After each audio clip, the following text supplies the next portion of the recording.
so many familiar and friendly faces here, and I'm just here on behalf of the Center for Poetry and Poetics to welcome you and to say that it's truly a pleasure today to introduce to you Ayesha Ramachandran, Professor of Comparative Literature at Yale, who's here today to give us this year's distinguished lecture in poetics.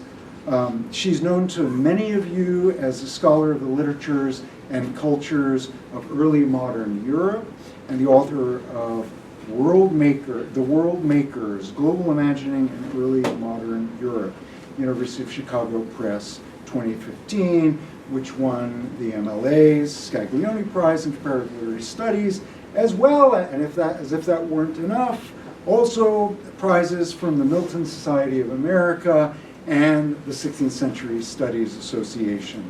In that splendid, influential, and I conclude myself as those influenced by it, book, Professor Ramachandran charts transnational encounters and the early mechanisms of globalization from the late 15th to early 18th centuries, recognizing the ways in which early modern conceptions of the world depend on technological and economic changes, but at the same time extend beyond them by the imaginative force of world making, efforts to conceive of the totality of a world that can't be experienced experientially, can't be experienced empirically. The book explores the making of worlds through interdisciplinary relations between art and science, particularly poetry, philosophy, cartography, visual, and print culture. If that book demonstrated an impressive interdisciplinary and translingual breadth through work primarily with English, French, and Italian literary traditions, as well as Portuguese, Spanish, and Latin materials, she's more recently been expanding her still more global scholarship into Persian, Urdu, and Hindi, and their associated Arabic intertexts. And I think you mentioned maybe Polish today as well.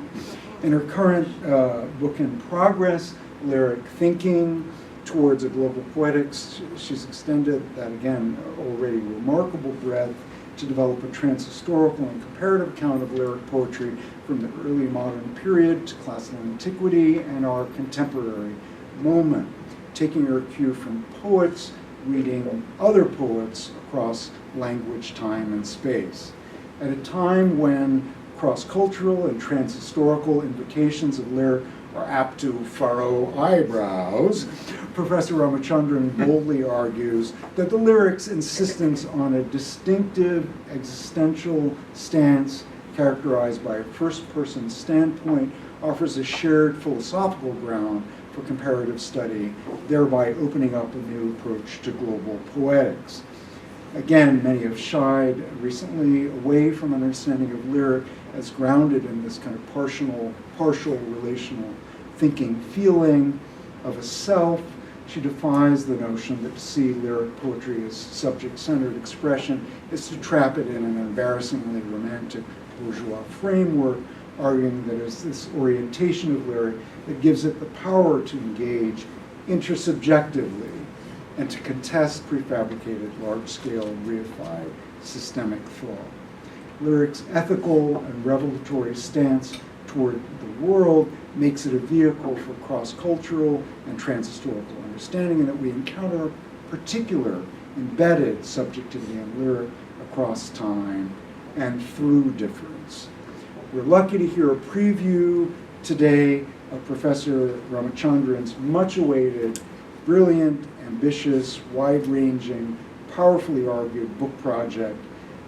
The title of her lecture today is Conjuring Persons, Lyric, and Humanism. Let's give her a warm welcome.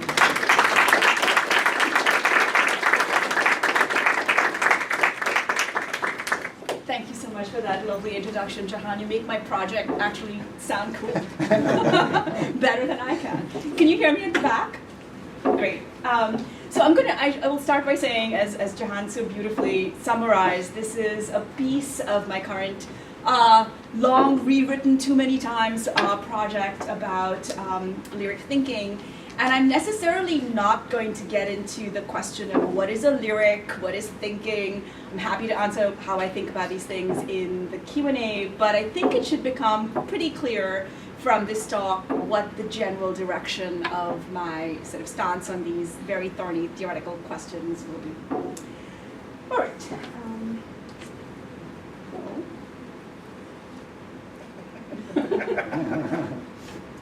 Technological thinking. Let's see.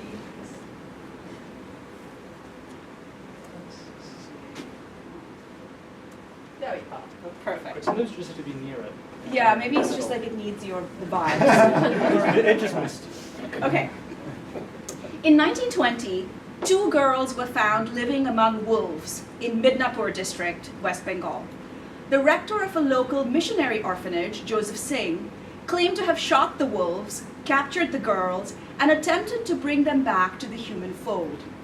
This process involved, according to Singh's diary, strapping the girls down, forcibly shaving their matted hair, force-feeding and purging, breaking their thumbs and limbs, and resetting them so that they would walk upright. Almost a century later, Bhanu Kapil, a British poet of Indian descent, visited Midnapur with a French filmmaking company as she researched the story of the 2 girls, Kamala and Amala. The volume that grew out of that project is a wrenching reflection on making humans. Humanimal takes childhood as a site and a metaphor for transforming the feral animal body into the social human. But what makes it human? Kapil writes, for example, of eating and tending to bodies as forms of recognizing or denying personhood. I had a tail. I wore a skirt. But there was milk in my mouth, and so I drank it. With my mother, there in the curve of the cup, a red cup, and I drank it. When I wept, she licked me clean, wetting down my hair with her tongue. The legs. As a child, my father ate butter straight from the cow. Once, when his mother caught him red-handed at the churn, she beat him to blood with a bamboo cane. The cook left a dish with a bloody sauce outside, until, like one big eye, Amala crawled out to get it, the mom. She hooked the meat in her palm, scratching the dirt with the fingers of her left hand as she ate. When I was a child returning to London after a year in India, the children on my street asked me if it was true.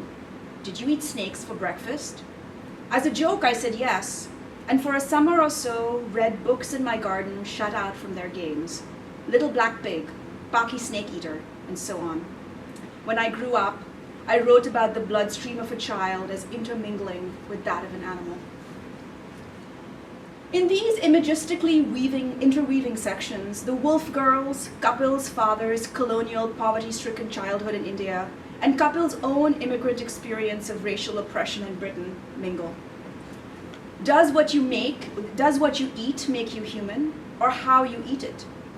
What separates a primal act of feeding and nourishment from the human rituals of appropriate meals and the rhythms of eating? Kapil offers no answers. In these juxtapositions, her work challenges the foundations of what we think of as human behavior and how we might capture in language our assumptions about the nature of the human or about the making of personhood. I begin with this juxtaposition of human and animal, human and person, to put pressure on what we think we understand by such terms as the lyric subject or the lyric I. The I of the first passage here is the child raised by the wolf mother, the red cup filled with milk, her teat. Licking is care. For the human mother of the second passage, care is violence, a bloody beating that leaves the child maimed. The I here is that of the poet, whose own memory of bullying and dehumanization aligns her with the wolf child. How do we distinguish ethically, metaphysically, socially between persons and non-persons, humans and non-humans? How do these hallucinatory images force us to confront the bounds of affective communities, which can be made and unmade through lyric voicing? Kapil's Humanimal is no narrative. It is not a memoir, an ethnography, or a journal, though it draws on the idiom of all those genres. Hailed as anti-developmental prose poetry, The work situates itself at the limit of touch, connecting the moment when Kapil's hand lingers over the book that will become its source material to the various forms of touch, violent, tender, that force the book's children into norms of humanity. An experiment in lyric form, though Kapil may not agree with that assessment, the conceptual force of Humanimal lies in its effort to enter into the perspective of the wolf girls, to give voice to the experience of these two bodies tamed and broken into humanity. Kapil is not interested in facts or explanation, but in the assumptions about humanness that justify the breaking of bones, the gouging out of flesh, the destruction of affective bonds.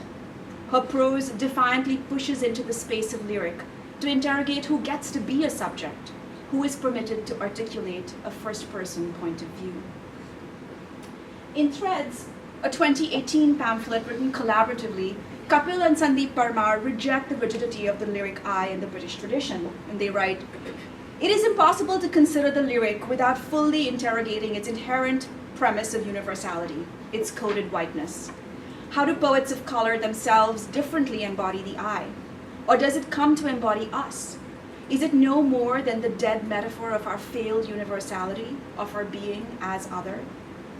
Both British poets of South Asian origin, they find that the Anglo-European lyric excludes their subjectivity or frames it relentlessly as other, a politically expedient alterity that still stands apart from a universal British self, and we can think here of the category of the post-colonial poet.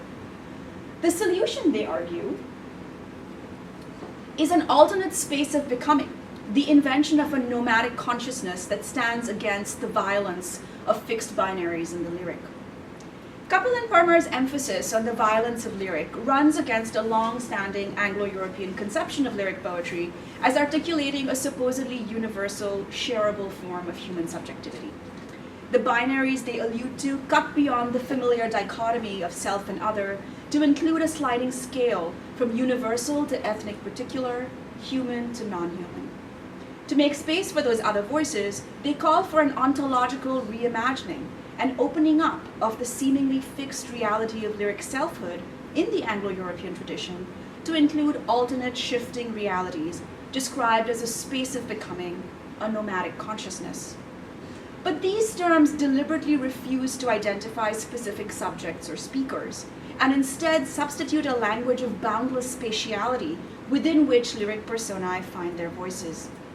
But in breaking the congruence between the lyric I and the human subject, coded as white, rational, and Anglo-European, they also reveal and explode a long-standing conjunction between theories of the lyric and humanism, the very intellectual framework that made possible the celebration of such hegemonic anthropocentrism.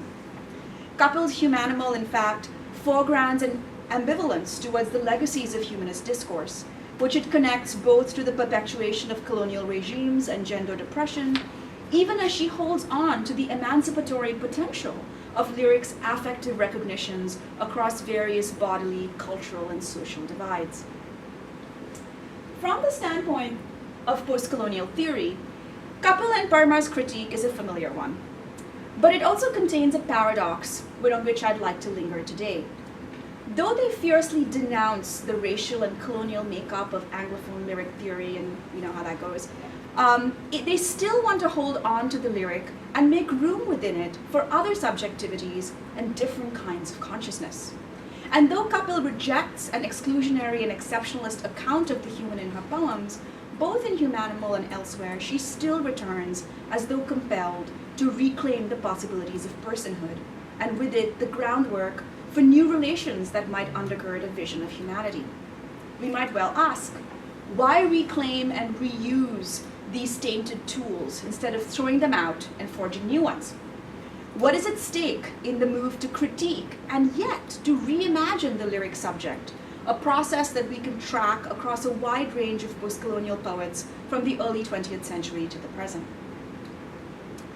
As a scholar of lyric poetry, I am fascinated by the complex philosophical and poetic fortunes of the lyric first person, celebrated and fetishized from Hegel's lectures on aesthetics, reviled and discarded by the concrete and language poets, and recently revived by poets and singers, both populist and elite across the world. And I have 4 words for you: the tortured poets department. Okay. So, whatever. TTPD, as my girls tell me. For almost 2 centuries, the lyric subject was closely aligned with the human, understood as the only kind of politically and ethically significant person. Even in the many romantic poems that seem to voice the natural world, wind, flowers, birds, land, the poet's human consciousness is the animating force. Non-humans, I would venture, cease to speak in lyric sometime around the Enlightenment, though they fill poems from the ancient Greek melic poets through the Renaissance. Now, obviously, this is a huge claim, and I'm happy to qualify and discuss this in the Q&A. And it leaves open the question of what do we do with poetry outside the kind of Anglo-European sphere, and I'm happy to talk about that too, but I'm going to let that claim stand in the space of a short talk. But the notion of the human as a bounded individual and exceptional was never a given. It was historically produced in the long period between the 15th and the 18th century, with the rise of what we now identify as Renaissance humanism, though that term was only coined in 1808, and I think that date, 1808 at the beginning of the 19th century, is really significant. As a scholar of the early modern period, that crucible of humanist thought, I knew that the human was a much more precarious and unstable term in 1500 than it would seem to be in 1800. And I began to wonder whether there was a different history to tell of lyric's association with humans and persons than the assumptions that undergird Kapil and Parmar's paradoxical critique, and indeed much lyric theory since Hegel. This talk explores what this alternate history might look like by returning to the entanglements of the lyric first person with the nature of the human in the early modern period and today. Drawing on recent anthropological debates over various conceptions of personhood in non-Western societies, I show that notions of the human and the person in early modern Europe, too, were unstable and ontologically multiple. It is through the voicing of the lyric first person that these multiplicities come into view, get clarified, and gradually coalesce into the familiar metaphysical identity of human and person that the philosopher Daniel Dennett establishes as a kind of first principle. But if the space of lyric facilitates and tracks these shifting registers of humanism, it is through lyric once again that we can prize them apart and reimagine their relation anew.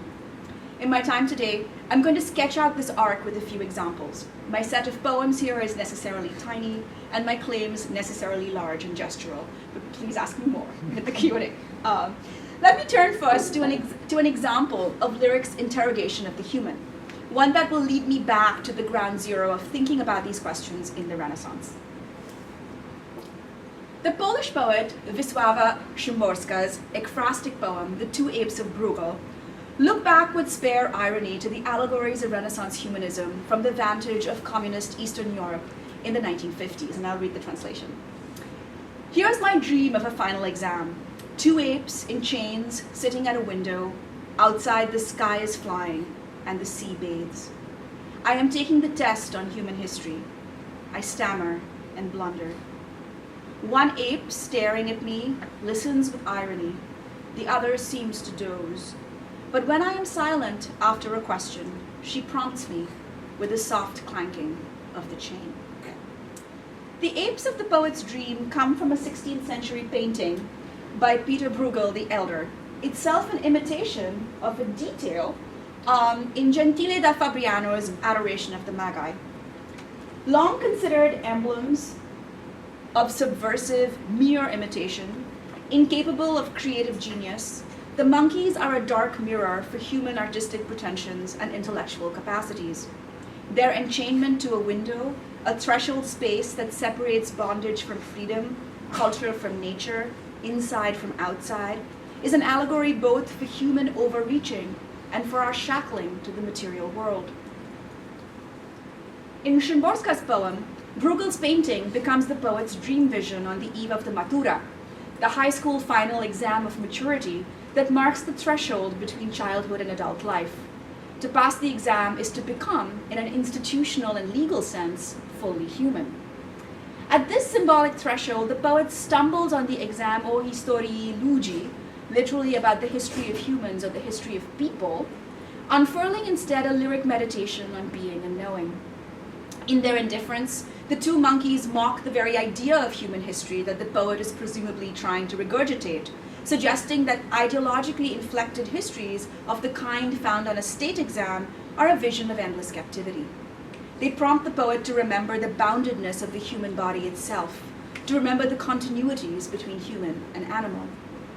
The poet's lyric encounter with the animals transforms them into versions of herself, humanimals who hover between allegory and evolutionary connection. Sharon Olds, the translator here, translates the Polish małpa, monkey, which is grammatically gendered female, as she, emphasizing the connection between the female poet and her animal double, a link that is heightened here by the rhyme, słucha laniuszka. My Polish is always problematic here. Łaniuszka, listen and chain, and you can see that. The lyric unfolds to fill the silence between the poet and the monkeys. Her insistent first-person voicing, I am taking, I stammer, I am silent, she prompts me, desperately suggests agency, action, self-reflexivity. But the sound that enables self-knowing is finally the soft clanking of the monkey on the chain. It's worth noting that the Polish verb here, żołkanie, is a verb used for strumming a musical instrument, as though the monkey replies and concludes the poem in a lyric idiom. And it's a very weird verb to be using to talk about a chain in this particular context. Is the chain what keeps the monkeys captive?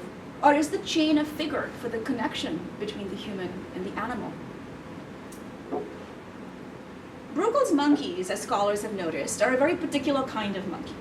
They are discernibly red-capped mangabeys, whose habitat is West Africa. They would have come to Antwerp in the late 16th century as part of a global trade in animals, people, and exotic goods. And if indeed Bruegel imitated and reworked Gentile da Fabriano's monkeys, their symbolism as an emblem for the corrupt fallenness of humanity would only have emphasized the reflection on degrees of humanness and their relative salvific value. Szymborska herself may or may not have been aware of the racialized tropes that connect the monkey closely to enslavement. But reading her poem alongside Renaissance art and the humanist poetics of imitation it depicts reminds us of the unstable but inextricable interrelations between human making in poetry and in art and the making of humans. The centrality of the monkeys to Gentile da Fabriano's adoration creates a straight visual line from the fallenness of the animal to the potential for divine redemption in the Christ child.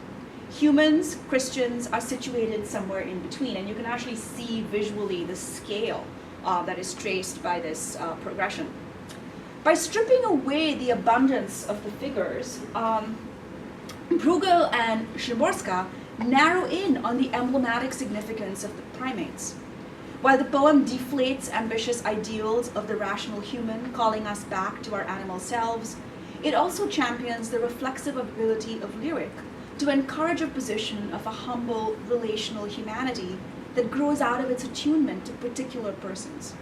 Here the monkey, I suggest, is granted personhood even if she is not a human, a point to which I'll return. Szymborska's poem acts as a historical and literary hinge, connecting the Cold War period back to the 16th century, a link that invites comparison between past and present, and between the nascence of humanism and its devastating, bitter aftermath in the Holocaust. Through its artistic intertext, the poem invites us to revisit the sliding scale of being and the anthropocentrism of early modern Europe, enshrined in such texts as Pico della Mirandola's Oration on the Dignity of Man, which was written in around 1486. An iconic document of Renaissance humanism, the oration imagines God placing Adam in the middle of a sliding scale between the brutish forms of the earth and the superior orders whose life is divine. There, at the very center of the world, man can be the free and proud shaper of his own being. Fashion yourself in the form you may prefer, says Pico's God. The human here is a boundary condition, marking off the space between animal and deity. Its form is uncertain, metamorphic, open to fabrication. And it is here that humanism's early promise converges with the animating, one might say, animistic powers of lyric. Writing of early humanism, Eugenio Garin famously argued that poetry and philology were the harbingers of the new philosophies grounded on the human relation to the phenomenal world, whether scientific, moral, or political. A truly humanistic standpoint, he writes, has to be a poetical one, because it recognizes the centrality of Homo faber, the human as a creator, to the making of all cultural systems and objects, including himself. The human now comes to be defined by her creative capacities, manifested most powerfully through language and self-speaking. But even in the late 15th century, this intermediate space was not universally legible as a shared set of parameters framing what it means to be human. And it was only in the 18th century that it came to designate a hegemonic norm of the rational, usually white and male, subject. Early modern Europe's encounters with the indigenous peoples of the Americas rapidly revealed the unresolved ambiguities raised by Pico's model. Did the Amerindians have souls, and were they thus human subjects fit for conversion, or merely brutish natural slaves like domesticated animals? Were the conquistadors incarnations of Mexica deities? When the Tupinamba chieftain ate the flesh of his enemies, was he in fact, as he claimed, a jaguar eating his prey? Similar narratives that blurred the boundaries of human, animal, and divine had also long existed within Europe itself. Stigmata on the body of St. Francis, the beard of St. Wilgefortis, witches and shamans in Italy and Germany, the presence of werewolves in Livonia. In all of these instances, the boundaries of human and non-human were unstable. A person was not necessarily only a human. Indeed, for much of the early modern period in Europe, the most influential formulation of personhood concerned the nature of the Trinity. "Batter my heart, three-personed God," writes John Donne, demanding a violent unmaking of his corrupt humanity, "that I may rise and stand, overthrow me. Take me to you, imprison me, for I, except you enthrall me, shall never be free." The famous paradoxes of this sonnet mask a complex conceptual Venn diagram in which humanity, fallen and redeemed, divinity, and the various forms of personhood available to each are in a dynamic relation. In her study of the philosophic history of personhood, Antonia Lolordo notes that the concepts of human and person have been distinct since antiquity. The Greek persona signaled a mask or a social performative role, and it is only in the European Middle Ages, really with Boethius and after, over debates on the nature of the Trinity, that the notion of the person gains an ontological status. When Europeans confronted ritual practices in the Americas or in Asia, the personhood of spirits and polytheistic deities was actually quite legible. In fact, as some contemporary anthropologists and historians have suggested, the violent suppression of these extra-European conceptions of non-human personhood may have betrayed a fear of mimetic identification. It is not until the Enlightenment, notably in Kantian ethics, that notions of human and person coalesce and become tightly bound to each other. Still, it was not until the 20th century that women, children, and the disabled, among others, were even considered within philosophical models of personhood, though they counted as human. I invoke this history in very brief strokes to emphasize that the notion of the human and the person are porous, shifting, and multiple in the early modern period. And it is in the lyric that we see most clearly the struggle to give them shape. There was no obvious straight line between the anguish of Donne's multiple persons and the hegemony of the lyric I denounced by Capel and Parmar. Nor was the relation between the lyric first person and the rational human fixed. Let me take another example to explore this point. Perhaps the best known and most prominent artist of the Renaissance, celebrated for his representations of the human body as both idealized and abject, Michelangelo's lyrics searchingly meditate on the relationship between human and divine, on the promise of human art and the fear of human overreaching, and that's considered to be a self-portrait of Michelangelo from The Last Judgment, and on the unfathomable impulses of the soul, understood as the most inalienable part of the self and the limits of an aging body. A close observer of the papacy and Roman religious practice through his long years working at the Vatican, Michelangelo becomes a sympathizer with Reformed theology, particularly through his friendship with Vittoria Colonna. This proximity to the new rising class of humanist thinkers, to theological debates, and to questions over religious representation in art raise questions about the nature of the human that find form across his work. In an early unfinished sestina, written in the late 1520s, Michelangelo struggles with the dilemma of holding on to human selfhood. And here again, I'll read the translation. Like an old serpent through a narrow space may I pass, shedding my old armor. And may my soul, stripped of its old habit and of everything human, be restored to life, covering itself with a more trusty shield, for the whole world, faced with death, is less than nothing. Love, I already feel reduced to nothing. The nature of sin is in every part of me. Strip me of myself, and with your shield, your rock, and your true and kindly weapons, defend me from myself. For everything else, if quickly removed, is as if it has never been. The specter of the humanimal returns in this fragment, as the poet imagines himself, after death, as a snake shedding its skin or body, ironically associated with the human, ogni umana cosa, in order to be encased in the protective shield of divine grace.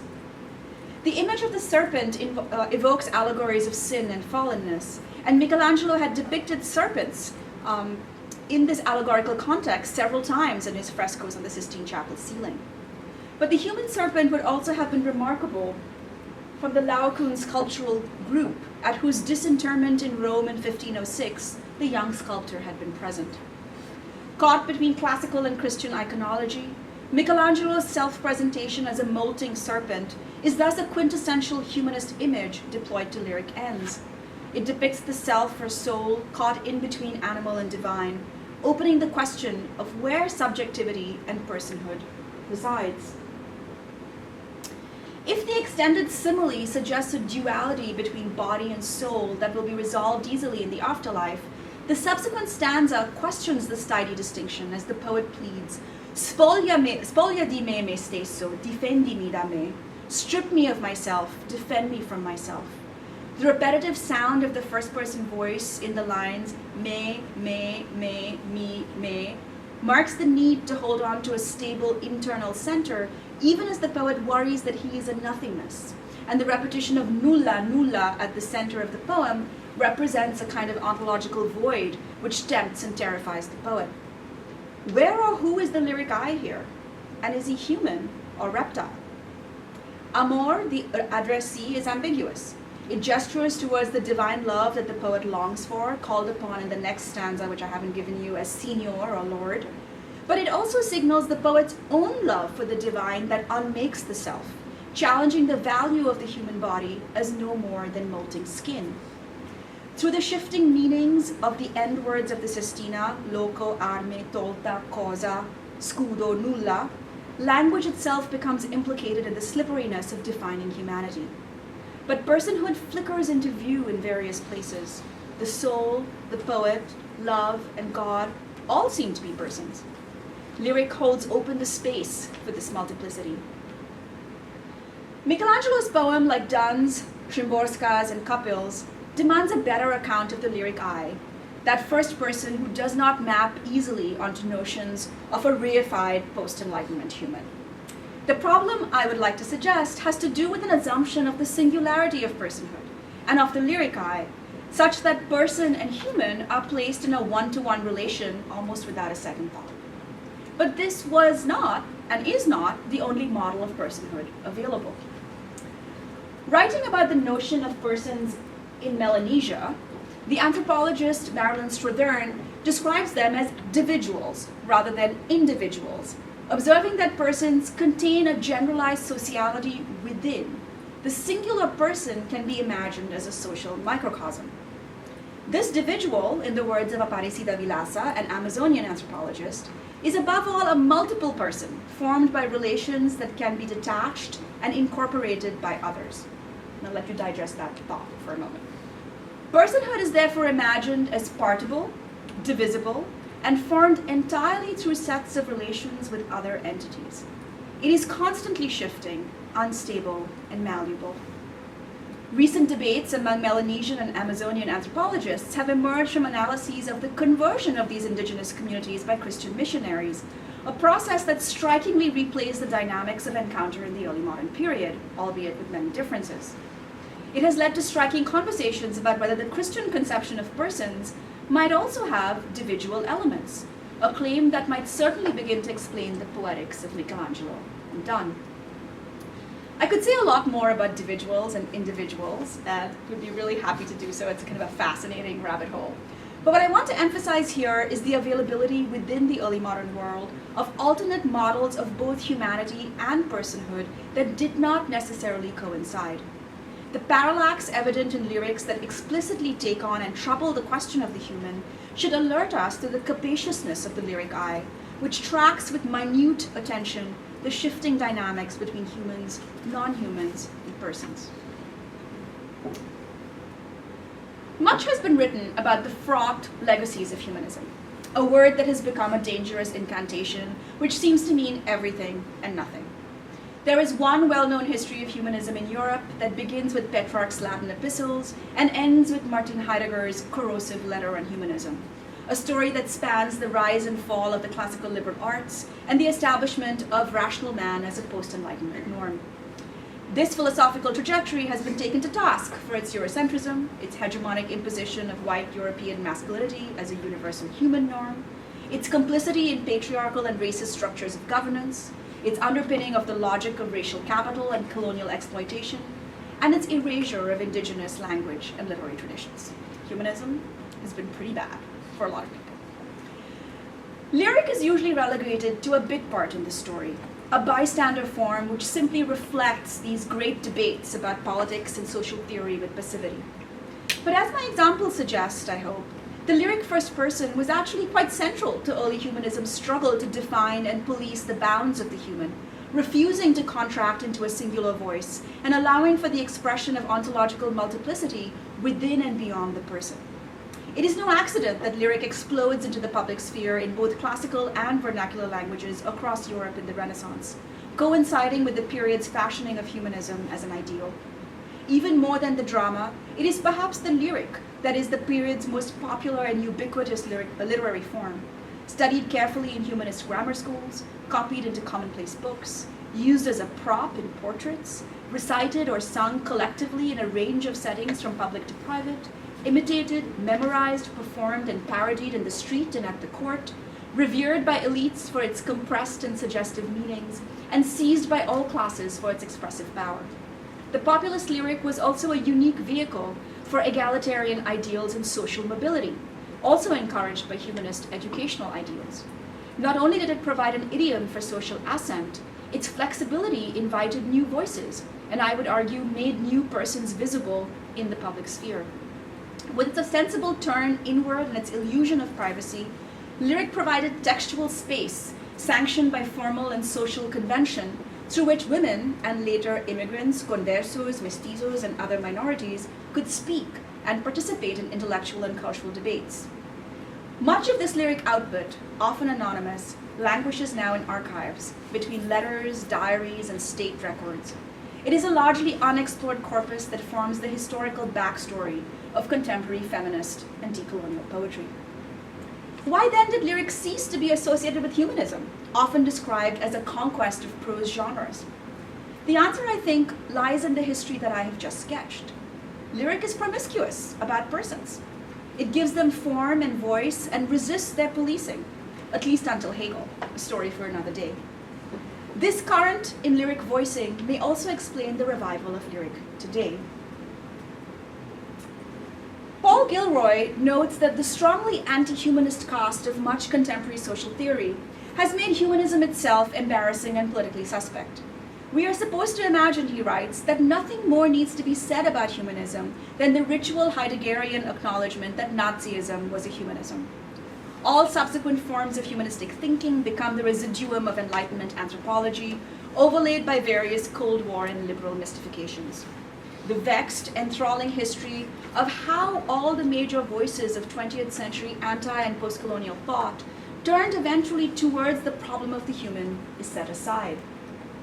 Writing of Frantz Fanon's unshakable commitment to humanism, Gilroy argues for the need to take seriously the moral and political call to imagine new humanisms in the 21st century. Such humanisms must stem, as Fanon's humanism did, from a realization that the extreme cruelty enacted by humans against other humans whether through the racial regimes of colonialism or the genocidal exterminations of the world wars, presents an urgent obligation to seek an alternative way of being in the world, and that last piece is Gilroy. Lyric thinking is the cultural aesthetic counterpart to the political, ethical injunction that Gilroy poses. If lyric stimulated early humanism, emerging from the multilingual, culturally and ethnically plural context of late medieval Italy and the Mediterranean, its transformation into a rationalist humanism's handmaiden, steadily reinforcing imperial European conceptions of who counted as human, was not the only trajectory available. Like humanism itself, lyric too contained a double charge. By carving out a literary space for the first-person standpoint, it shaped the nature of the human as person, as much as it was shaped by it. Lyric invites rhetorical self-fashioning, and it also fashions our expectations of who or what counts as having personhood. Lyric remains a political battleground today, not only because of the clash between archival and canonical conceptions of what counts as lyric, a point I can elaborate on later, but also more insidiously because lyric recognition signals a more fundamental recognition of personhood and of inclusion within the category of human. When the poet Harriet Mullen comments wryly on the ironic historical disjuncture between the academic turn to deconstructing the subject and the parallel discovery of subjectivity as the ground for a new politics by feminists and people of color, she points to this complex conjunction of lyric and humanism. I have a certain attachment to the lyric subject, she observes, but the lyric subject in my poem is multiple, not singular. What Mullen troubles here is an implicit assumption that the subject is always singular, always associated with Anglo-European liberal individualism. She reminds us gently that humans, subjects, and persons can take many forms. This observation points to the subversive possibilities of a lyric counter-humanism. Let me turn in conclusion then to a brief final example. In Dub, her lyric response to Sylvia Wynter, Alexis Pauline Gumbs imagines the coral under the Atlantic speaking. We are still moving as something huge, vibrational, wet. We dance and keep the world in place. We shiver and know the orbit. If you let the body undulate, you will remember. We don't care so much about your body. It's the body. Here the speaking we of the reef body is both singular and plural, a lyric consciousness that is multiple and communal. It is a vision of radical alterity, the extreme strangeness of polyps fused into a shared body, but also simultaneously a metaphor for a harmonious human community moving in perfect unison. Personhood here is not contained by any particular body, but by the relational movements of part and whole. Written in prose poetry like Couples' Humanimal, Gumbs draws on the first-person standpoint as an invitation to enter into another ontological perspective, another way of being in the world. Vested with personhood through lyric voicing, the choral, as an entity, forces a reconception of personhood as relational and partible, a dividual, rather than a bounded, autonomous individual. Lyric thinking, that is the process of entering into the cognitive affective experience of the first person, becomes a crucial means of testing, examining, and forging what it means to be human, or to be a person. Gumbs draws in this passage on Sylvia Wynter's call to liberate that suppressed mode of cognition which we remain aware of only through poetry. The salvaging of ourselves, the reclamation of vast areas of our being, writes Wynter, depends on a reinvention of humanism as multiple and not binary. It is poetry, Wynter argues, that opens the possibility to step out of philosophic binaries, self and other, West and non-West, human and non-human, and into universal poetic multitudes. The continued possibility of poetry is itself the continued possibility of humanness, she writes. These lines come from a lecture essay that Wynter presented at the first International Symposium of Ethnopoetics in 1975, organized by a group of poets, artists, and anthropologists convened by Jerome Rothenberg, whose anthology, Technicians of the Sacred, sought to bring indigenous and non-Western poetries into the creative mainstream. Ethnopoetics was imagined as a term and a movement to make space for other voices and alternate histories and poetic canons by integrating the work of anthropologists and folklorists with poets and literary scholars. There is much to say about that strand and its conspicuous absence in 20th century lyric theory, but what I want to focus on here is Winter's emphasis on the centrality of poetry as the counterweight to an oppressive humanism. I'll end with this. And the capital letters are Winter's, not mine. All right. As Western man pacified New World nature, eliminated the savage, penned them up in reservations, he did the same with whole areas of his being. Indeed, it would be difficult to explain the extraordinary nature of his ferocity if we did not see that it was, first of all, a ferocity also wrought in psychic terms upon himself. The mode of cognition that was penned up was a mode which Western man, all of us, since it is no longer a racial but a cultural term, remains aware of only through poetry. And poetry is the generic term for art. Hence, it would seem to me to be the point of this conference, the Ethnopoetics Conference. In this common exploration, there can be no concept of a liberal mission to save primitive poetics for primitive peoples. The salvaging of ourselves, the reclamation of vast areas of our being, is dialectically related to the destruction of those conditions which block the free development of the human potentialities of the majority peoples of the Third World. For Winter, the liberation of minoritized and oppressive peoples begins with the recognition of their personhood as a psychosocial endeavor. Poetry, poetics, with its emphasis on making, and we might recall Garin's emphasis on homo faber, is the instrument for such recognitions. By incorporating Winter's call into her poem in dub, Gums samples Winter in the very style of dub poetry, and the critic becomes a soundtrack to the poet's embrace of an expansive vision of personhood.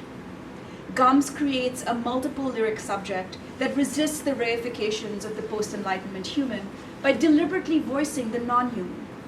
If this is the primitive poetics, to use the vexed vocabulary of the early ethnopoetic movement, it is a poetics of animist lyric in which many different kinds of persons can speak and be heard. Distributed consciousness, humanimals, coral polyps that invite us into their life worlds, the lyrics that open such ontological vortices demand a reconception of the grounds of our humanity. To undertake this task is to examine the entanglements of lyric as a literary practice and as a mode of world-making with the intellectual historical trajectories of humanism. It is to consider not only human voicings in lyric, but also lyric's long tradition of shaping personhood, of worrying the boundaries between human and divine, human and animal, savage and civilized, primitive and modern. This reimagining of the lyric I is a paradoxical and inescapable political and critical project. Thank you.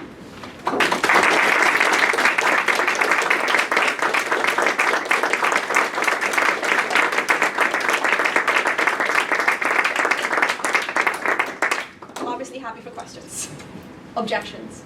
Do you want help or you want to call on your own? You know people better, Okay. so maybe. There's always a social dynamic about these things where the outside person walks in unknowing. Thank you for that fantastic talk. Very thought-provoking. Please, Brian, Tier. I loved the point you made about ethnopoetics being absent from lyric theory. It's just been a conversation I've been having with a lot of people. I was like, where has that gone? Why do people forget? Especially because Rothenberg just died, and Yes. people have been sort of thinking about his legacy. But I loved your sentence, lyric is promiscuous about persons, which is so delicious. But it made me wonder if you feel like, has humanism not been promiscuous enough about lyric? Like, because I feel like, especially framing this discussion with Koppel and Gums, who I would never, who I love, but would never really have framed via lyric. Yeah. I'm wondering if, like, one of the implicit things you're doing is being a little more promiscuous about the term lyric, and also sort of encouraging humanism to also be more promiscuous with its relation to that idea or form. Is that right? Yeah, thank you for that. That's such a great question. I mean, a couple of things. One is I've been thinking a lot about ethnopoetics, so I'd love to know what you're thinking about too, in part because it is so strange. And I came to ethnopoetics because of my interest in anthropology and poetry, also as an early modernist, because so much of these early proto-ethnographic writings capture or think about music and song in these kind of moments of encounter, right? So I found my way to ethnopoetics in that way and was very interested in the politics of the primitive and the kind of the other and how different that was, though happening at the same time as the rise of ethnic studies departments. And so thinking about a figure like Winter being at this conference and like telling these people like, no, primitive poetry is not primitive people, and like this mixed audience, it's kind of unthinkable from our vantage today, right? So I do think there's a lot more to kind of wrestle with and to get beyond the superficiality of like we don't like their terms, you know. But the question of humanism is a wonderful one. As an early modernist, I think my own sense of humanism, I'm often frustrated when I talk to colleagues who refer to humanism in this sort of dismissive, reified way as the source of all evil, because I sort of often want to say humanism was a complicated thing, actually, and it was not one thing, it was many things, and it changed over time, and there's a complex trajectory, and it has at its inception, a really fraught relationship with lyric poetry in particular. One of the kind of important classic works about Renaissance humanism is about the rise of humanism in the 13th century in the grammar schools through the writing of Latin lyric, right? Like the sort of recovery of Latin lyric is like the first impetus. It's the meeting of Latin lyric and troubadour poetry that kind of creates the humanist moment, right? That's a story that gets told, I mean, like specialists in the field might know that story, but everybody else is like, oh, well, humanism, that thing, that, you know, man at the center of the world. But it's not that. If anything, it's about precarity and the kind of open complication of what is the person. So I think, I'm not sure that I'm opening up humanism so much as that of saying humanism was always this.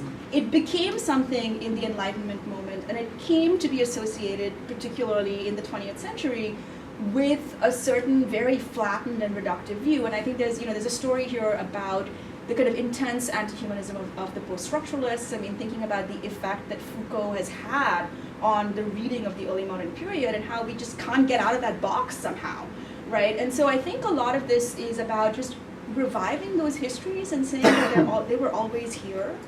They were occluded, perhaps, for a period of time, and that there is value in going back to them. But also thinking about what is it that feels liberatory and emancipatory about that humanism that is picked up, as Gilroy notes, in a range of 20th century, thinkers. And is that an imagination? Are they making up something new, or are they picking up on something that was always already there? So I think my argument is more that it was always already there. That there's a particular critical and theoretical framing that makes it difficult to see it. And so it's really just, I think, in some ways, I think I'm connecting dots that are just making visible what is a story that has been submerged, for a whole bunch of reasons, for the last, 50 years. So, thank you so much. Please. Thank you so much for that talk. It was incredible. If I can pick up with sort of this line of thought, one thing that I've been kind of thinking about as you spoke is there are kind of two 20th century and 21st century style objections to thinking about these as models of personhood. One would be sort of like a new critical idea of pathetic fallacy, et cetera, et cetera, et cetera.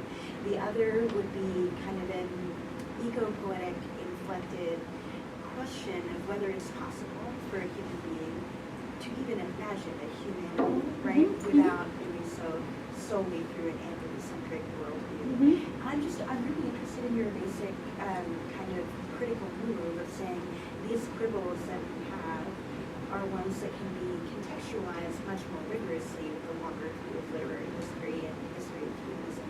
So I guess I'm curious, in this idea of the multiple human and the plurality of the human, I'm sort of wondering if you wouldn't mind thinking out loud a little bit about how that would sit or complicate or rebut one, both, or neither of those strains. Yeah, it's a good question. And let me start with the eco-poetic argument, because it's an argument that particularly exercises me. I feel very irritated by. And I think I partly feel irritated by it because it it presents a politics, which is I am speaking as a post-Enlightenment 20th century individual located in a kind of capitalist, globalized, Anglo-European world, as though no one has ever been in any kind of other relation with the world or the non-human. Sure. Right? I mean, vast swathes of the world still actually think that they are in a complex relation of exchange of various kinds with the world, like with nature, with animals, with trees, which speak to them.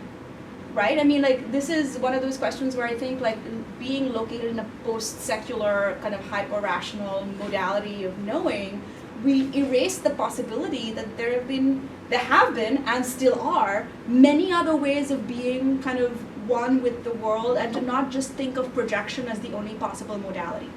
Right? And so, like, part of my interest in going to kind of anthropologists who've done ethnography in places where they've been that were at one point had encountered narratives in the early modern period and have kind of returned to these questions both historically and in their own fieldwork, has been to really think hard about, are we just doomed to this language of projection and like imagining ourselves as the hyper-rational human subject that is oppressing everyone, or really are there genuinely other ways of being with the world, right? And so, like, I will say, to just throw out one name, I mean, an anthropologist like Marisol de la Cadena, whose work in the Andes and thinking about earth beings and the kind of relation that indigenous communities are with earth beings, offers a totally different way of even conceptualizing what we think as having personhood, right? So I think that I'm often irritated by eco-poetics because in the name of a certain kind of liberal virtue of like saving the world, there's a refusal to actually engage with a genuinely other way of being in the world.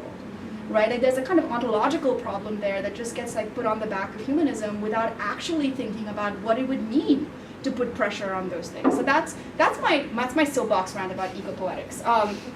But the question about the pathetic fallacy, here's the thing. I think the pathetic fallacy was problematic for the new critics. I don't think it's a problem. I mean, poets, like, if you think about the early modern period, if you look at any of the poets writing about their poetry, Petrarch writes about himself all the time. He's like one big walking pathetic fallacy. No one thought this was a problem, Like, they imitated him constantly, like thousands of poems. So I think that one of the things, so this is just a less glib way of saying this, is I think that the pathetic fallacy critically is doing a particular kind of work to extract the lyric from its historical substrate. Right? It is to say, we need to understand the poem separate from the people who produced it, right? And that's a particular move of a particular place and time. That has not always been the case in thinking or writing about poetry, either by poets or by critics, right? And so I think in some ways going back to recognizing that it's possible to hold multiple layers in a poem, one of which might be the fact that, yes, actually there was a person who wrote this poem, and presumably writing in the first person is at least experimenting with or engaging with or entering into that way of writing. That is not the only way of thinking about the poem, but that is one strand in many possible ways of holding the poem's first-person voicing. So that's my soapbox about the pathetic fallacy. I look so tired of it. I'm like, yes, poets like to talk about their poems. In my period, that's what they do all the time. And this is also about, I think, the larger point of history, which is I think that if you take a long view of poetic tradition, there's a very different feeling you have about some of these questions in lyric theory. I think the order was Bruce and then Elizabeth. Yes. So yeah, thank you so much. This was so dazzling, and there was part of your answer to Brian's question when you went back a little bit and we were talking about histories of humanism that push the origin story back a few centuries to the 13th century, the Latin lyric, encounter with the troubadours. If that's the case, what is at stake for you in the very conventional periodization that the early modern. Of the early modern as an origin point for a bounded individual? You called at one point you used the phrase the ground zero of this project in the Renaissance, and you even used the phrase self-fashioning towards the end of the talk. And I wonder, what is it that makes that particular narrative, going back to Burckhardt all the way through Greenblatt, what is it that makes that continually alluring to early modernists?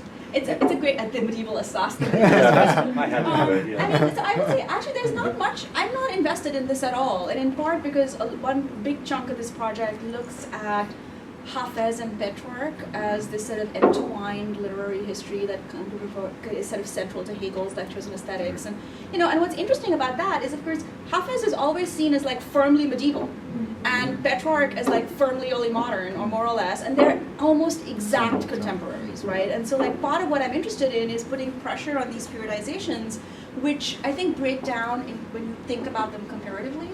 But I think I raise those terms really as gestures towards the historiography. I mean, I'm actually not hugely invested. I mean, as this project has evolved, I've become less and less invested in its kind of early modern nature, in part because I think I'm really interested, for instance, in the moment, the claim about the so-called Arabic origin of the troubadours, like a thing that we don't know. But I sort of fell down the rabbit hole of thinking about the muashahat and the idea of the harja as being a different language, and like what is the kind of multilingual moment of these strophic Arabic poems do when they come to sort of southern France and and after the First Crusade, and like can we trace like what is at stake for so many poets actually about the legacy of Al-Andalus, right? And like that is firmly medieval, like it's like 9th century if you want to go all the way back. And I think about like even Hafez, like in his opening ghazal, he quotes a line by the Caliph Yazid from the 9th century, and it's this kind of this gesture that is clearly a gesture that's pushing back. Petrarch cites Horace. Like so I'm much less invested in the early modern. What I am invested in is actually trans-historical stories that are produced through poetic intertextuality. Right, so I do think here, because I'm talking about humanism, which gets associated so much with the story of the Renaissance, like it's really a historiographic gesture rather than my investment in saying that the early modern period is a period. I think one important question is when lyric, right? Like everybody wants to say, well, lyric is a kind of, but the thing is, lyric is theorized as a macro genre in so many words in the 16th century. Right, like we just have like in Europe, like lexically, this is like that word gets used in these various ways. I mean, when Petrarch uses it in Latin in this episode to Horace, it's the first time it's actually being used as such to name a thing and a phenomenon. So I think that's one of the kind of theoretical origin points. Like I certainly don't see it as like and I certainly hope I don't pitch it as this is when things began. Certainly not. We have ancient lyric all over the world. I mean, what do you do with the mu'alakat, for instance, and it's possible. And I think my interest in ethnopoetics, to go back to this, comes out of this interest in troubling historical periodization, because the problem of how do we think about oral poetries, and particularly the persistence of whether you call it orature in the African context, or whether you think about like Rothenberg's sort of fascination with indigenous poetries and like what kind of collective consciousness or individual consciousness that was kind of holding, or his interest in Yiddish poetry and like this entire kind of world in Eastern Europe. I think a lot of that has to do with lyric itself putting pressure in its own temporality on how we construct history and like the persistence of iteration, and so in many ways my book project really pushes back against wanting to sort of tell these periodization stories, but in so doing I kind of can't get out of a historiography that's mired in periodization. Yeah. Elizabeth. Thank you so much. I just want to cheer. Oh, thank you. Lee Rothenberg. I'm so glad to hear someone mention his name. It's exciting that more people know about Rothenberg. I'm very upset by the fact that lyric theory is so uninterested in liturgical and devotional works, which seem to be, Yeah. And also I'm glad to hear you speak Taylor Swift even under erasure, because not that I like her, No, I mean, I really don't. But I just think that lyric theory has depended for far too long on implicitly excising the religious and the music popular, and yeah. lyrics and music, and it completely screws with how we think about what poems are. Even Oh, why people like them? Yes, I mean, kind of an exactly. important and question. why Yeah. people use them, and the things that are used every day are not so much, the little chapbooks. They're the music and the religions. And if we can't include that in things, we're absolutely nuts. But one of the things that I also wanted to ask you about is and it was so fun for me to see you start with the question of the savage, and then get to salvaging, which of course, Yes. in English in the 16th century are the same Yes, word. yes. And I'm teaching Spencer right now, and so I have to. The salvage man. Yeah, I Yes. have to ask you, I feel that it's so easy to read Spencer, and we have to read him as a colonial agent in various ways. But it seems to me that we also have to read him in the other way, but I'm having a harder and harder time persuading anyone that that's true. And I really want both. But I think, the word salvage comes up with article, in so many other places in Amoretti. I mean, it just, I'm very interested now in this question about whether a lot of 16th century poets are interested in, can there be a conversion? And so I guess it leads into sort of Roland Greene's Petrarchan You mean thoughts conversion about, in? can we convert the savage to the Yes. saved, Right, or right. maybe the other way around? Right, Is right. there a role for that even within the civilized nature of the colonial agent? Yeah. Which I just think people were very, very worried about that at the time. And there were a lot of people much more worried than people seem to think that they were now. And that seems to be something that we ought to hold on to. That, in other words, that people involved in colonial projects were also, this sounds sick, suffering in them in some way. That they were very corrosive to the person. Oh, yeah. And Fanon tells us, right? yeah, Of what yeah, happens exactly. to the And- colonizer. Yes. That's a wonderful question. I mean, the first thing I want to say is, I feel like a lot of this talk and this project is about pushing back against wanting people to be one note and not complex. And I mean, complex is a bad word, but people can hold different kinds of positions and different commitments, often at the same time, and they're often contradictory. And we understand that about us, but why do we deny that possibility to historical agents, right? And but the sort of less pragmatic thing that I want to say about this is one of the most interesting books that has led me to think about this issue a lot is the anthropologist Eduardo Viveros de Castro has a book called The Inconstancy of the Indian Soul, in which he revisits the work of Jesuit missionaries among the Tupinamba, in particular the work of Jose Anchieta, who wrote this terrible Virgilian epic about, cannibalism. It's a whole other, but this moment in Brazil where he goes back and he says, well, what was so, these missionaries who read their writings, they're frustrated with the indigenous communities because they're happy to convert, but they also just seem to revert back. And they seem to have no problem moving between these two kinds of belief. And he talks about how do we read in these accounts the struggle of these missionaries to understand a totally different relationship between human being and environment, right? And that and to the nature of divinity and sociality. And so part of what he suggests, and I think this is to the point about Spencer, is that these missionaries are also being influenced and implicated in this dynamic of who is being converted, what is being converted. Cannibalism looks way too much like Catholicism. How do we separate out these orders of reality that we seem to hold to? And so that question of imitation or the kind of mimetic colonial relation that's been, Fanon, of course, the kind of ground zero of this. I think if we bring that insight to something like Spencer, he clearly knew and loved Irish poetry. We know this. We know he borrowed from the sort of bards who were in these kind of plantation settings in Ireland.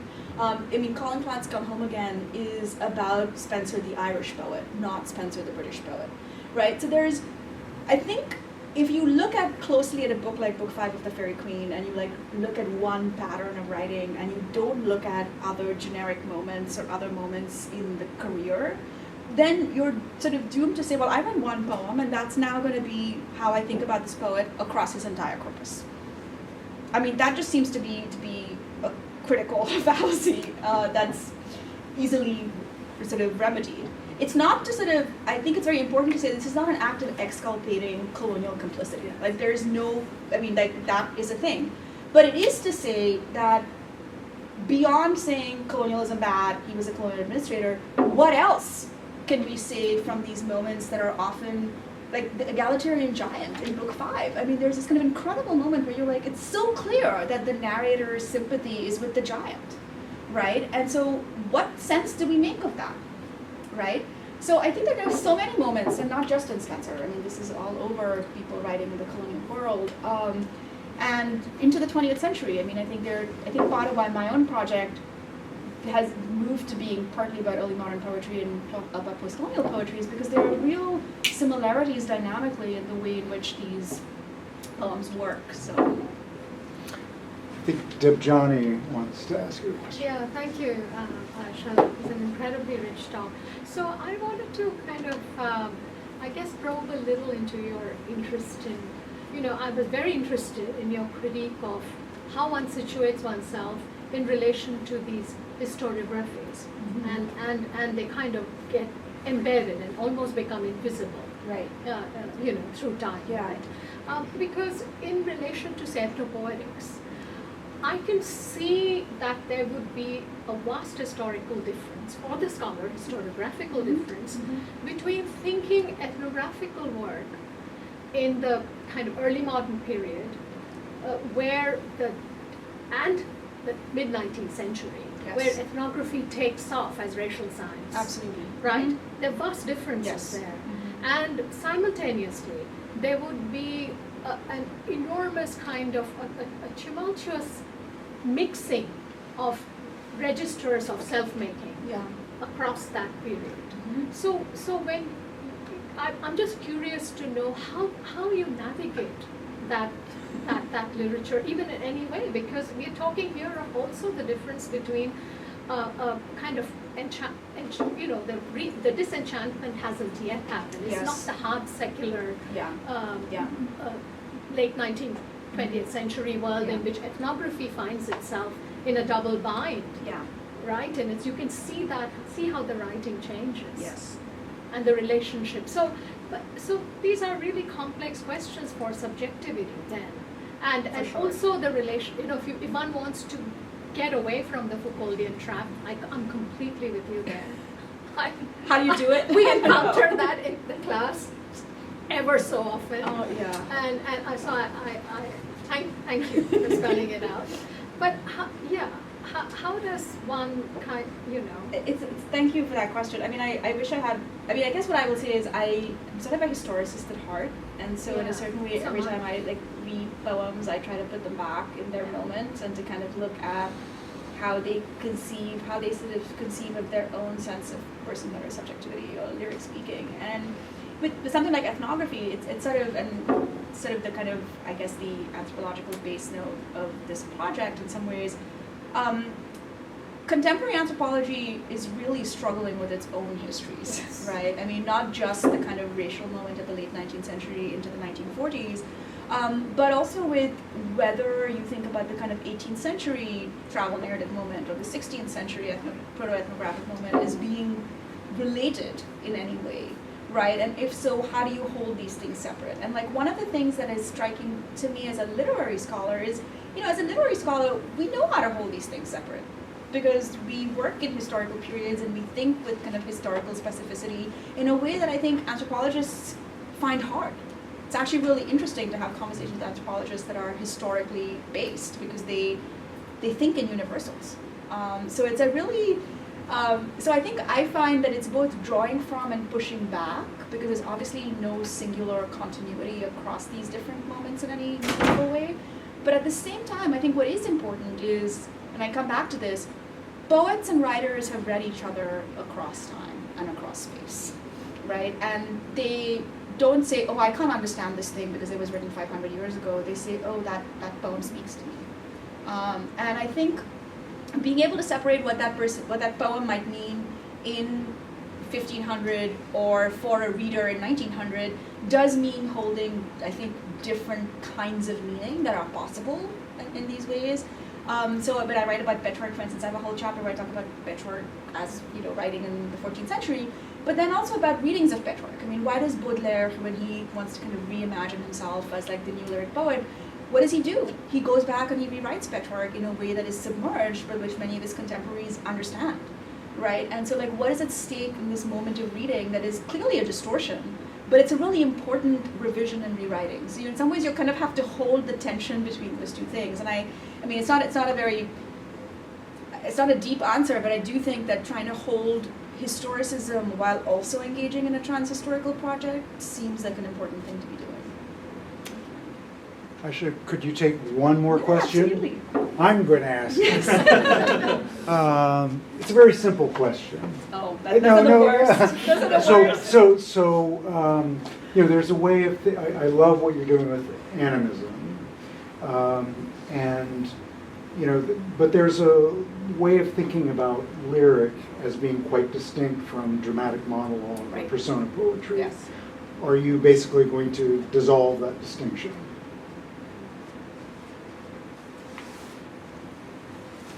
I guess what I want to say is I'm not invested in either having or not having that distinction. I think it depends on the stakes of what you're making that distinction for. So, for instance, there is no question that if you take a kind of Hamlet soliloquy, that is clearly inspired by lyric modalities of speaking, right? Now, in fact, it was excerpted in many anthologies of lyric poetry in the 20th century, totally out of context of its dramatic kind of. So I think there again, this kind of question of historicism and a kind of literary historicism and a kind of being wedded to certain kinds of genre frames the conversation in different ways. So I understand why Jonathan Culler wants to get us away from the dramatic monologue mode of thinking of lyric, and there are other ways of thinking about lyric. At the same time, there is no question that when Browning is writing his dramatic monologues, he is thinking about a kind of conjunction between sort of a Shakespearean poetry in the plays and experimenting with what does it mean to remove that kind of lyric-like voice and give it a new kind of form. That doesn't mean we have to reify that as the only way of doing lyric. So to my mind, it's fine. Okay? I mean, I guess in some ways, what I find myself asking often in these debates is, what's at stake in making these distinctions and why do we need them, right? And I think for Culler's project, he needed that to be able to get away from a certain way of thinking about lyric and open up others, and that makes sense. But I don't know that it's a debate that feels alive for me in a certain way. I mean, maybe a different way of saying it is, I've gotten really interested in the question of lyric and film, which seems like a very unlikely thing. But as I'm sure you know, the Iranian filmmaker Kiarostami produced these volumes of lyric poems, and he does this volume on Hafez, which is a total travesty. He just takes these lines, sometimes half lines, and he puts them on a page, and he makes this volume, and this is Kiarostami's Hafez, right? And on the one hand, there's a part of me as a scholar which is oh my God, why did you do this thing?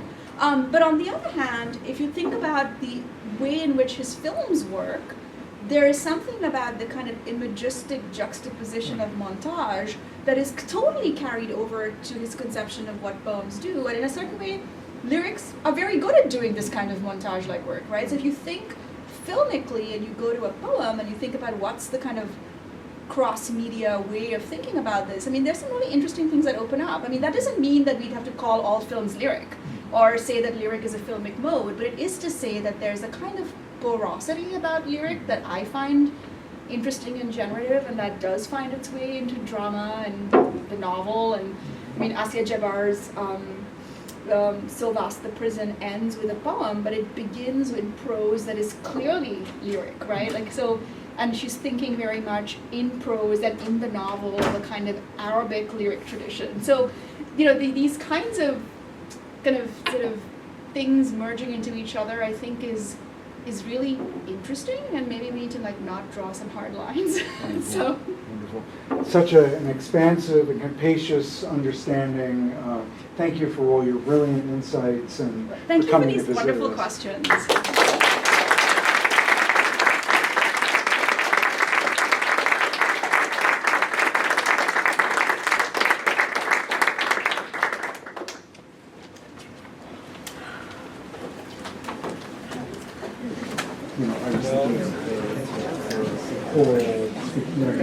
classically. I'm trying to Well, this is remember. Oh, yeah. And understand. If I could understand what. Yeah,